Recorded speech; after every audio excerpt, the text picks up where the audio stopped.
There is growing support in the U.S. Congress for lifting restrictions on the use of American weapons on Russian territory. Spokesperson of the House of Representatives Mike Johnson noted that the United States should allow Ukraine to wage the war as it sees fit. I think we need to allow Ukraine to prosecute the war and the way they see fit.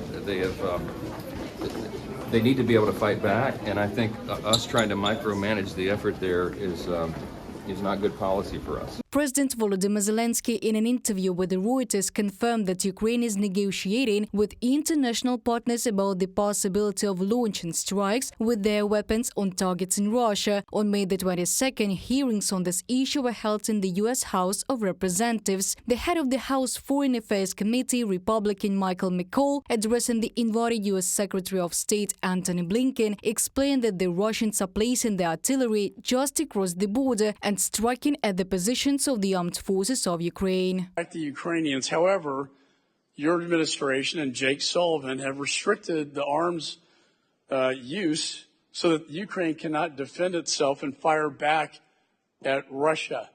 That's why I mandated the ATACMS in the supplemental, the long range, short range, and the HIMARS, that your administration is tying their hands behind their back. Will you change this policy so Ukraine can fight without one hand tied behind its back?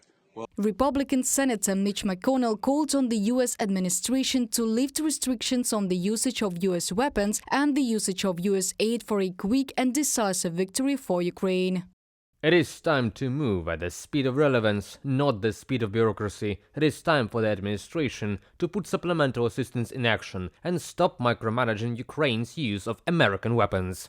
Mitch McConnell, U.S. Republican Senator, U.S. Senate reports.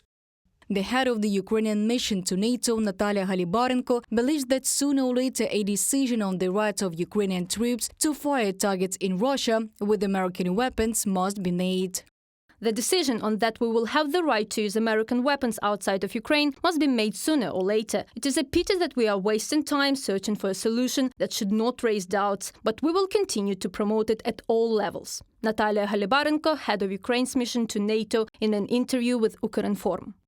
The Intelligence Committee of the U.S. House of Representatives released an appeal from a group of congressmen from both parties to Defense Secretary Lloyd Austin, calling on him to speed up arms supply to Ukraine. Lawmakers also said they would support allowing Ukraine to attack targets inside Russia. The Wall Street Journal, citing U.S. officials and Pentagon representatives, claims that Ukraine's request received last week is being considered. At the same time, Bloomberg reports that the U.S. position on cross-border strikes may also change, and this must happen now to help Ukraine get through the difficult months. Reported by Diana Kolesnik, Yulia Bil, UATV News.